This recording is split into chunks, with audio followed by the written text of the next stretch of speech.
Welcome back to Comic Book History, episode 55. Yeah, I've been hoping to do this for quite a while, just I've not been able to get to because I'm busy with other stuff. But I'm going to do it right now, just get it done and over with. That's the reason I'm doing this right now. This is discussing another Steve Ditko character. The Question. The first of two people who hold this name. Yeah, next episode I'll discuss the successor to him. Yes, it's a woman. Yes, the original one is Vic Sage. Made his first appearance in technically the first like 5-issue volume published by Charlton Comics for Blue Beetle, which was technically his second appearance. It was his first ongoing series, and he was a backup feature in the title for the entire run. I should also point out, though, his outfit looked a little different than his normal pickers. When people think of Clash, people think of the dark blue fedora, the dark blue like trench coat that he wears, the yellow shirt, like basically the look he had in Wrestling Limited. But that was not his first look. Basically, it's the same look he had back then, except that his trench coat and hat are light blue, not dark blue. And a lot of his stories, now the thing with the Question is, unlike Blue Beetle, who actually had a recurring villain, the Madmen, not the case of the Question. Mostly it's a lot of stuff related to Steve Ditko's beliefs of Iron Rand. Difference between right and wrong. Now, it's technically explained in the first issue of how he got his ability. Now, what he does, basically, he wears his face covering, which, by the way, this backstory is still canon this very day. They've never altered this at all, even with the current continuity, they've changed this. Where he works with scientists, like Ted Cord, except there's a special, like, chemical and this plastic he wears that covers his face, so he basically wears a suit and beat people up. Kind of in the way the character is kind of a ripoff of the Green Hornet in some ways, based on how he dresses and the fact that he fights crime dressed in a suit. He's one of like 3 superheroes who do this. The other 2 being not only the Green Hornet, but also the Wesley Dodds Sandman. Yeah, they both do the same thing. And they'll wear a mask. In the case of Wesley Dodds, it was a gas mask. In the case of Green Hornet, it was a diamond mask or a full mask. But in the case of Question, like, makes his face so obscure, no one knows who he is, beats up bad guys, and the scientist occasionally appears a lot of the time over the course of the Question comic books, mostly in the Charlton era, but the DC era, no, the scientist is not even seen at all. Mostly focused more on Vic Sage. Now, Vic Sage, what happened to him after the initial 5-issue run wrapped up, he mostly appeared a lot of time in Charlton Bullseye. Yes, it was a spotlight book that showed off new talent at Charlton. This was published around the early 70s. He popped up here in the same, and also he popped up in the same one-shot Ted Cord popped up in the Sentinels of Justice one-shot. After that, he didn't do very much after that until he had his own brief ongoing series launched in 1987. Lasting about 36 issues and had 2 annuals. The entire series was written by the late, awesome ONeil, with Dennis Cohen the artwork. This book basically mostly dealt with a lot of more, let's say, late 80s political stuff in a way. It was still published under the Mature imprint, basically the precursor to the Vertigo imprint that was started back in the early 90s. Where, unlike in the case of Green Arrow, which was another book to publish on this thing, this book didn't have much. This book was known for a little more for its violence. Yeah, it was a bit dark. One of the most darkest moments of the whole series was when he broke into a military base and they decided to take a prisoner by burying him up to his neck. Basically, nearly burying him alive. Also, apparently, because he was sweating the whole period of time, the thing felt his little mask thing off his face. Eventually got out, no problem. And at the start of the series, he fought Lady Shiva, and he lost. So Lady Shiva knows that he's a good brawler, but he needs a little more training. So who did she send him to? Richard Dragon. Yes, a character who was created by Danny O'Neill. Yes, both Lady Shiva and Richard Dragon were created by Danny O'Neill. Now, the thing with Richard Dragon is, before I continue, Richard Dragon technically made his first appearance in a novel before he actually made his comic book debut.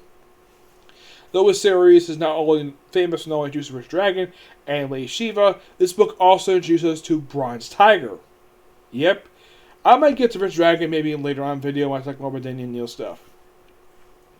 But also, aside from that, it's a really good series. I do recommend it. The whole 36 issue volume is in trade, except for the annuals for some strange reason. I don't know why, but isn't. Now, here's the thing about the annuals. The annuals are both written by Daniel ONeil, and they're crossovers. Yes, before they did that thing in the 90s. Now, the first annual was part one of a 3-part crossover that was Fables, which crossed the first annuals for Detective Comics and Green Arrow, all written by Daniel ONeil. It's an excellent 3-parter. Most of it just basically just the Quest going Odyssey with Lady Shiva. And DC created the same thing the following year. Only this time, Batman is nowhere to be seen in the story because it's just a cross between the second annual of Question and the Green Arrow. Both who basically published in the mature imprint. And then once the series ended, they had the Question's next appearance happen in the third annual for Green Arrow, which was also the last annual Daniel ONeil wrote. There was 2 annuals published for that book, but was written by the regular writer of the book, Mike Grell, which also were the last 2 annuals published for the book for over 12 years. But during the period of time the Question had its ongoing series, he had a mini-series published alongside the Question Quarterly. It's more about most of that bonus stuff, not technically done by Daniel ONeil. And after Green Arrow 3, he retired. Yes, the Question retired for several years. Until he popped up in the Batman/Huntress Cry for Blood miniseries. And eventually got his own one-shot and another miniseries published in 2002, which was not written by Daniel ONeil, though that book actually had the look that he would also sport in Justice League Unlimited. It's mostly like the Question doing a vacation in Metropolis. Oh, I should also mention, though, that his hometown was actually Hub City. Yep, it was Hub City. And after this miniseries wrapped up, he occasionally popped up in here and there, mostly in quick cameos. And then came the awesomeness that was 52. During the course of his series, it was discovered he was diagnosed with cancer. So, what did he decide to do? For one thing, he wanted to continue basically fighting crime, but he couldn't while he's fighting cancer. So, he did the most easiest way possible to get out of the situation. Train a successor. And that being Renee Montoya. I'll discuss more about her time as the Question in the following episode. And by the end of 52, the Question died of cancer. And he stayed dead for about 4 years. Until he was briefly brought back in Blackest Night as a zombie in the Question number 37. Yeah, it was part of the whole thing when DC basically revived all their, a lot of old series for these one-shot revivals. But mostly the book was a co-written book done by Greg Rucka and Daniel ONeil. It's an excellent one-shot, and I do highly recommend it. But after this, you're probably thinking, is that the end of the Question? No, because it gets really dumb and weird after this. Because 1 year after the Question's brief revival in 2010, the following year, we had the DC relaunch of the New 52. A relaunch that nobody asked for except for one freaking guy who demanded it for several years, but had to wait for a particular person to become president of the company in order for this to happen. And oh boy, what they did with the Question was absolute utter nonsense. Okay, they decided to make him part of this group known as the Trinity of Sin. Yes, he made his debut in the pages of Phantom Stranger as a member of the Trinity of Sin. He occasionally popped up. This version of the Question, this mimic is the Question, but technically isn't the Question. He's not the regular Question people know and love. Nope, it's just some immortal being who basically dresses like the Question and operates out of Hub City. There's nothing really noteworthy about the guy, and the guy doesn't have an actual name. He assumed the name of Vic Sage as an alias, but it wasn't his actual name. And his face was actually like that, where it was actually not an actual face. Yes. Now here's the thing. For the Trinity of Sin, it would make sense for Pandora part of this group, along with Phantom Stranger, Supernatural-based characters fine. But the Question, this I put coin upon a question, because the Question is a mortal man. Why in the world? Now this, I believe, was done by James Amadius who did this, but making him a part of the Trinity of Sin. It was either him or Ray Fox. I'm not sure which one who did this, but this was a dumb idea. He also popped up in Frederick Blight, where he did nothing. He just popped up for a quick cameo, and that's it for him. Until he popped up in the Trinity of Sin brief ongoing series by Jane DeMatteis. They got quickly canceled after only 6 issues. Though some say this book was necessary because, well, the other 2 books called Trinity of Sin, Trace of Pandora, Trace of Pandora Stranger were completely necessary as they canceled all the 2 books combined into one. And by the end of this series, this version question completely disappeared because by the end of it, that was the last time you saw this question. Yep. But during this period of time, we also had the start of the new Suicide Squad series. You might be thinking, why in the world we evolved the suit? Why would the question evolve with the Suicide Squad? Well, there's a guy who claimed the name of Vic Sage. When I saw this guy, one thing, he's too big to be Vic Sage. He's just a guy who has the same name as him. I bring this guy up because his character was created by Sean Ryan, a guy who actually is a pretty good writer. But man, oh man, I didn't give a damn about this character at all. Yeah, this guy was just an annoyance. He didn't really belong in Suicide Squad. It was a character that was completely unnecessary. I'm not really sure why Sean Ryan put him here for. He mostly was put here at the events of Forever Evil, where he was put there as a stumbling block and had control of the Suicide Squad in all aspects except for one thing. The bombs in their heads, basically the trigger authorization still remained with Amanda Waller. So Vic Sage talked to the senator who Amanda Waller works for and asked that the control move over to him. The senator said no, and of course, over the course of the book, Amanda Waller basically was formally meant to get rid of him by exposing all of his dirty deeds.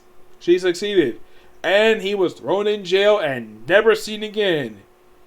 Yeah, this happened during the first 16 issues of the run, including the annual. Sean Ryan came back to the book after a brief spell by Tim Seeley.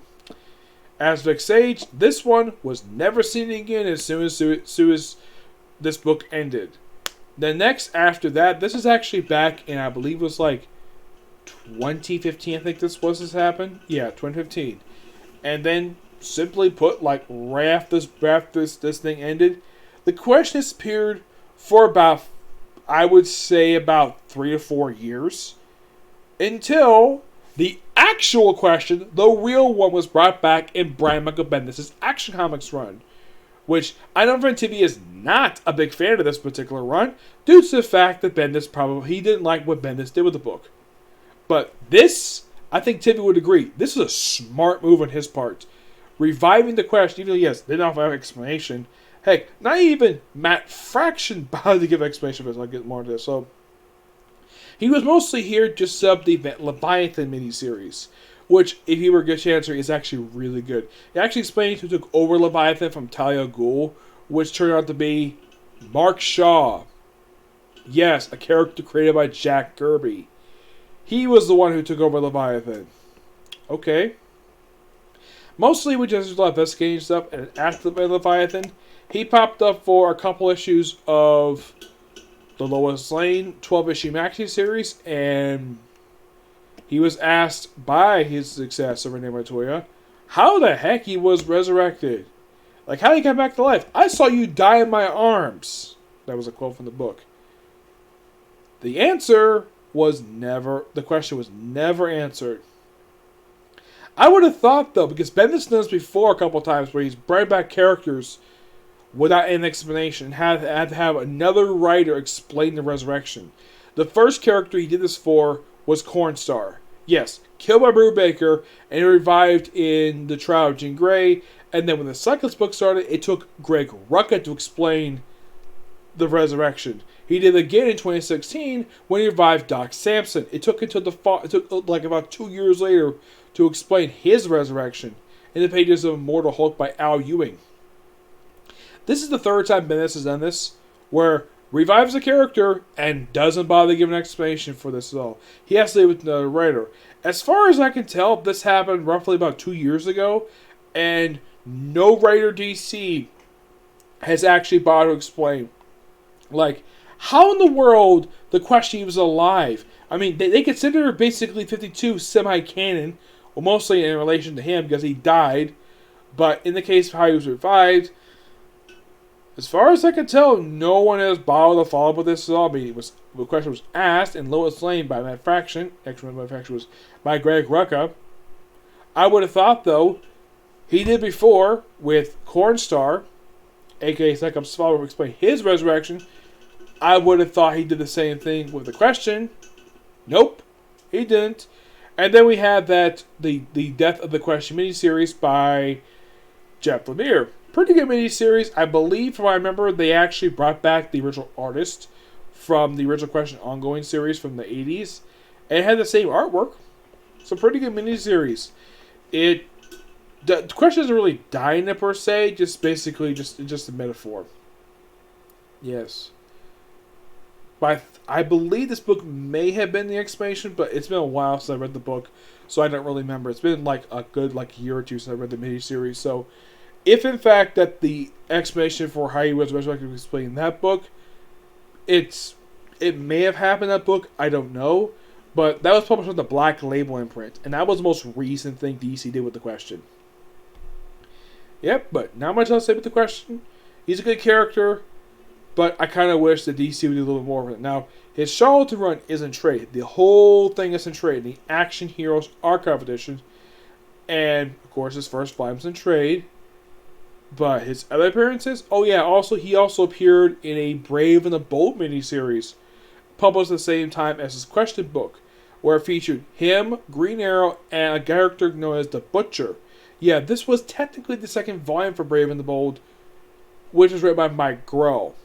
Really good miniseries. I do highly recommend it. Shockingly, though, this miniseries was not collected in the Green Arrow trade paperbacks that were collected by Mike Groh's one. I would figure, though, it's written by Mike Groh. They would put in the trade like they did with the Wonder Years, but nope, they didn't. I don't know why. But in the case of Steve Ditko's Charlatan characters, I mean, his characters good for Charlatan. This guy is very well known, thanks to, of course, his parents just limited, voiced by I'm trying to think what was this guy's name. Oh yeah, it's the guy who played Wee-Yoon from Star Trek Deep Space Nine. Yes, that guy. I think he also played Herbert West from the Reanimator movies. I'm trying to think. His name was Jeremy something. I don't remember his last name. But he was one who voiced the question of the series. He did a really good job with the character. Yeah, and the character was a recurring character during the second season of the show, which mostly focused on the whole thing with Lex Luthor. Mm-hmm. Though he was featured a cameo in the series' final episode. But yeah, it almost seems as though that the series it also was a joke about him studying the toothpaste. Yes, toothpaste. Yeah, trying to figure out basically, I at least got to appreciate the fact that the writers of the show clearly read stuff relates to the question, and have him spot on to have the Steve Ditko depicted back in the 60s. What's good in the fact he's also a conspiracy theorist makes perfect sense. Yep. But not much else to say about the question. Damn good character. Okay, so that's it for particular review, the particular video. Now, the next episode, I'll discuss the successor, Renee Montoya. They'll mostly basically discussing her backstory and her brief time as the question. She currently is the question right now, despite the fact that Vic Sage is still alive. Somehow, I don't really remember. Yep, but this next video, which will be tomorrow, which we'll discussing these episodes of Dr. Stone, Quintessential Templates, Fire Force, and Yoshimi Have a Day Princess. Roughly about 4 videos coming tomorrow, okay? This is this video. Bye.